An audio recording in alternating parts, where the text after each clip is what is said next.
शिक्षा जगत की। शिक्षा जगत में एक ऐसे विषय की जिसकी ज़रूरत कंपटीशन एग्ज़ाम के अलावा जेईई नीट में भी ज़रूरत पड़ती है।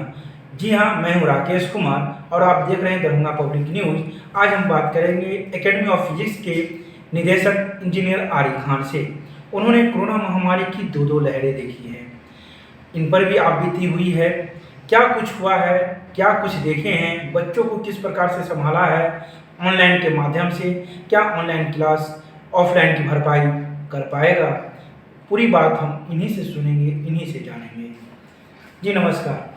किस प्रकार आपने कोरोना महामारी को देखा, दूसरी लहर को भी देखा, पहली लहर को भी देखा, बच्चों के बीच में आपने किस प्रकार संभाले रखा, ऑफलाइन ऑनलाइन में क्या फर्क रहा, क्या कुछ कहेंगे आप? पहले वेव से तो निश्चित रूप से दूसरा वेव मेरे लिए और मेरे परिवार के लिए बहुत खतरनाक था। मैंने अप्रैल में ही अपने फादर और मदर दोनों को खोया है और 8 दिनों के अंतराल पर खोया है, और उस बीच मैं भी कोरोना पॉजिटिव हो गया था। तो एक चीज़ की जो फिक्र थी कि इतने बच्चे जो हमारे यहाँ एडमिशन में थे उनका भविष्य दांव पर था। तो अप्रैल के बाद फिर हम लोग थोड़ा ठीक हुए। मन तो आज भी ठीक नहीं है, परिवार का जो लॉस है वो रिकवर नहीं हो सकता। तो ऑनलाइन स्टडी में मैंने देखा हम लोग बच्चों को ऐप पर पढ़ाते हैं, सारे बच्चे जुड़े हैं, ऑनलाइन बच्चे पढ़ रहे हैं। बट प्रॉब्लम्स ये हो जाती है कि ऑनलाइन में बच्चे सीरियस, बहुत कुछ ही बच्चे होते हैं जो सीरियस होते हैं।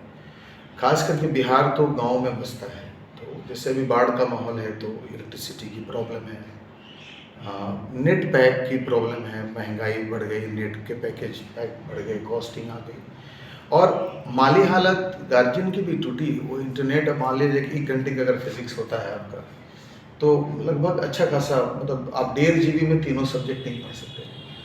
तो बच्चे भी फिनेंशियली दिक्कत है, तो वो कुछ लोग डर से थोड़ा देर देखते फिर ऑफ कर देते हैं।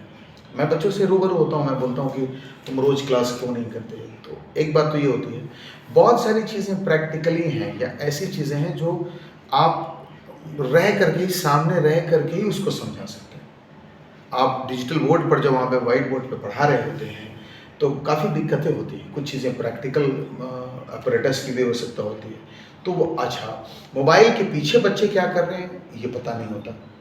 ठीक है, बच्चे ऑनलाइन दिखते हैं ना, रिप्लाई बच्चे हों, मतलब न्यूमेरिकल अगर दे रहा हूँ बना पा रहे हैं कि नहीं बना पा रहे हैं। तो एक ये बड़ी प्रॉब्लम है, बच्चे लापरवाही करते हैं। और इस चक्कर में क्या हो रहा है कि एक जो राकेश जी, जो मुझे मेरा जो अपना अनुभव है कि ऑनलाइन स्टडी के बाद खास करके जो बच्चे ऑफलाइन से फ्रेंडली थे उनका कंसेप्ट अभी भी अधूरा हो रह जाता है हर एक सब्जेक्ट का। तो ये किस प्रकार से वो कंपटीशन फेस कर पाएंगे? काफ़ी, देखिए कंपटीशन तो अपने समय पर होगा। इस बार भी सितंबर में 12 को नीट का डेट है, तो वो तो जो क्वेश्चंस उनको जो सिलेबस से डिफाइन किया गया वो कुछ नहीं है। तो खास करके ऑनलाइन में गांव के बच्चों को दिक्कत है, जो ट्रेंड शहर के बच्चे हैं फिर भी वो थोड़ा अपने आप को सर्वाइव कर रहे हैं ऑनलाइन में। मैं ये नहीं कहता हूँ कि ऑनलाइन प्लेटफॉर्म खराब है, एक समय ऐसा आएगा, जो मेरा अपना अभी तक का अनुभव है कि शायद सारी चीज़ें ऑनलाइन हो जाएंगी और मैन स्किल्स की कम ज़रूरत पड़ेगी। तो ठीक है, वो चीज़ें अच्छी है, बट अच्छा जब जूनियर बच्चों को एक ग्रूम होने की ज़रूरत होती है। अगर 11वीं 12वीं को छोड़ दूँ, अगर बहुत छोटे स्कूल के बच्चे हैं, तो जैसे 4 साल के बच्चे हैं, वो ऑनलाइन क्या पढ़ाई करेंगे? वो बच्चों के बीच में रहते हैं, उनकी ग्रूमिंग अलग तरीके से होती है, उनको सीखने का मौका मिलता है, वो मैनर सीखते हैं, तरीका सीखते हैं। हर चीज़ वो पेरेंट्स से नहीं सीखती, स्कूल के टीचर की डांट, उसकी आँख का दिखाना, तो बच्चों में एक निखार आता है। एक्स्ट्रा करिकुलर एक्टिविटीज़ है ना, पर्सनल केयर। तो जूनियर सेक्शन से लेकर के सीनियर सेक्शन तक में ऑनलाइन में प्रॉब्लम्स है। कई बार कई स्कूल के प्रिंसिपल से मेरी बात होती है, वो लोग कहते हैं कि नो डाउट हम लोग ऑफलाइन की बात ही अलग थी।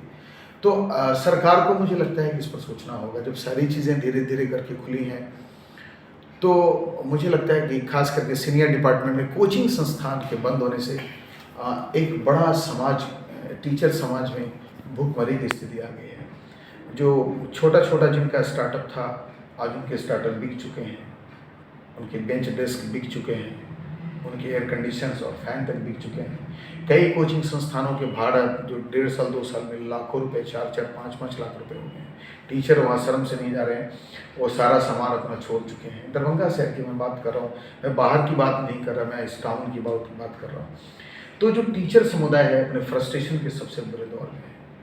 आज की डेट में तो बहुत सारे ऐसे टीचर हैं और अच्छे टीचर कि जो अपने मिनिमम बेसिक रिक्वायरमेंट को फुलफिल नहीं कर पा रहे हैं। तो दिक्कत है, बहुत दिक्कत है। और सरकार, शायद लगता है कि सरकार की नज़र में प्राइवेट टीचर मर चुका है, वो एक जिंदा लाश है और कुछ भी नहीं है।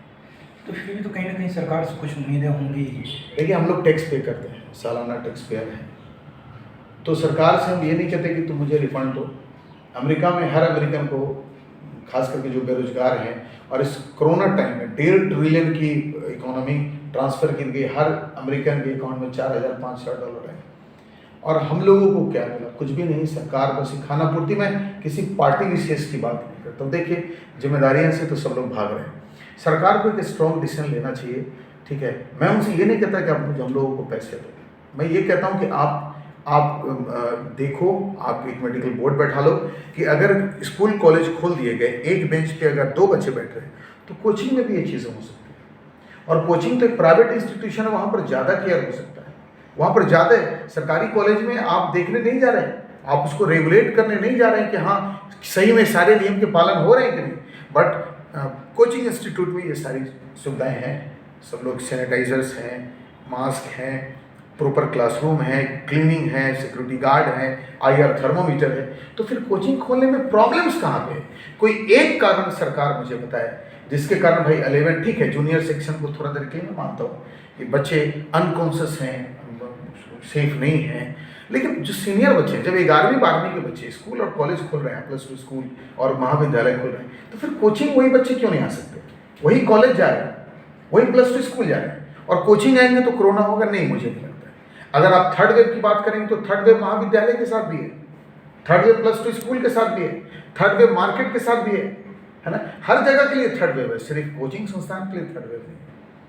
तो भारत का शिक्षा मर रहा है, भारत का एजुकेशन सिस्टम टूट रहा है और ढह रहा है। इसको अब टूटना नहीं चाहिए, पूरे जो शिक्षा जगत है ढह रहा है, चरचरा रहा है, जो शिक्षा को इंडिया नाश करता था। मुझे लगता है बहुत बुरा स्थिति। तो कैसा होगा भविष्य? सरकार की ये लापरवाही बहुत चिंता का विषय है। सिर्फ शिक्षा मिनिस्टर बदल देने से कुछ नहीं होने वाला है। जो पूरी गवर्निंग बॉडी, हमको सोचना होगा कि क्या करें। आप कितना भी DD1 पे ऑनलाइन क्लास दे दें, आप कितना भी सरकारी, देखिए सरकारी जो सुविधाएं होती हैं वो उस तरीके से नहीं पहुंचती, चाहे उसके लिए नौकरशाह जिम्मेदार हो या कोई भी हो।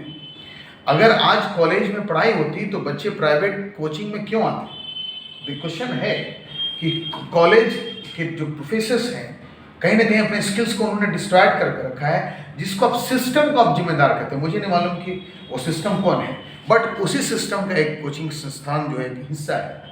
और हम लोगों ने हमेशा IIT दिए हैं, डॉक्टर्स दिए हैं, जहाँ जाते हैं प्रणाम और सलाम का ढेर लगता है। आज वही टीचर जिसने ना जाने कितने डॉक्टर इंजीनियर बनाए, आज वो एक उम्मीद की आस में।